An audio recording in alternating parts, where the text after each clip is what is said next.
താടിയുടെ പേര് വന്ന ഞാൻ പറഞ്ഞുതരാൻ മാറും. ഈ അമ്മൂമ്മ കാട്ടിലിരുന്ന് ഇങ്ങനെ അപ്പൂപ്പൻ താടി ഉണ്ടാക്കിയിട്ട് ഇങ്ങനെ പറത്തി വിടും. ആ മരത്തിന്റെ മുകളില് നല്ല വെള്ള മുടിയൊക്കെ ആയിട്ട് മരണമില്ലാത്തൊരു അമ്മൂമ്മ ഇരിക്കും. ഈ അപ്പൂപ്പൻ താടിയുടെ മരം എവിടെയായിരിക്കും? എനിക്കറിയാം. കമോ അല്ലെ പറഞ്ഞ കണ്ട ശരി എന്റെ അടുത്താ ചോദിക്കണേ.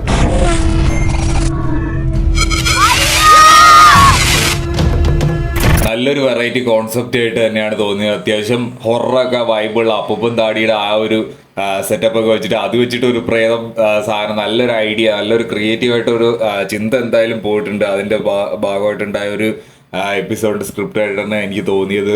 ലച്ചു ഇല്ലാത്തതിന്റെ ഒരു കുറവ് മാത്രമേ ഉണ്ടായിരുന്നുള്ളൂ. ലച്ചുവിന്റെ ഒരു ചെറിയൊരു കുറവ് ലച്ചു കൊണ്ട് ഉണ്ടായത് കുറച്ചുകൂടെ വൈബ് ആയതിന് തോന്നി. ബാക്കിയെല്ലാം രസകരമായിട്ട് തന്നെയാണ് വന്നിരിക്കുന്നത്. നല്ലൊരു ഒരു വെറൈറ്റി ഒരു എപ്പിസോഡ് തന്നെ കിട്ടുന്നുള്ള കാര്യത്തിൽ സംശയമില്ല. സിദ്ധുവും കേശുവും ഒക്കെ ഉണ്ടായിട്ട് അവരുടെ ഒരു ചെറിയ കോമഡി മുഹൂർത്തങ്ങളൊക്കെ ഉണ്ടാവും തോന്നുന്നു. പാറക്കുട്ടി കേന്ദ്രീകരിച്ചുകൊണ്ടാണ് എന്തായാലും എപ്പിസോഡ് പോകുന്നത്. ഭയങ്കര ഒരു രസകരമായ ഒരു വെറൈറ്റി ഒരു ഗോസ്റ്റ് പരിപാടി തന്നെയാണ് എപ്പിസോഡിൽ വന്നിരിക്കുന്നത്. അപ്പോൾ അത് നമുക്ക് പ്രതീക്ഷ ഉണർത്തുന്ന കാര്യമാണ്. ഇനിയുള്ള എപ്പിസോഡുകളും മികച്ചതാവും നമുക്ക് പ്രതീക്ഷിക്കാം. പലരും ട്രിപ്പിന്റെ എപ്പിസോഡ് ഇപ്പോഴും നമുക്ക് കിട്ടിയിട്ടില്ല. അപ്പോൾ നമ്മൾ കമന്റ് സെക്ഷനിലൊക്കെ പറയാം, നമുക്ക് ഇനി ആവശ്യമുണ്ട്.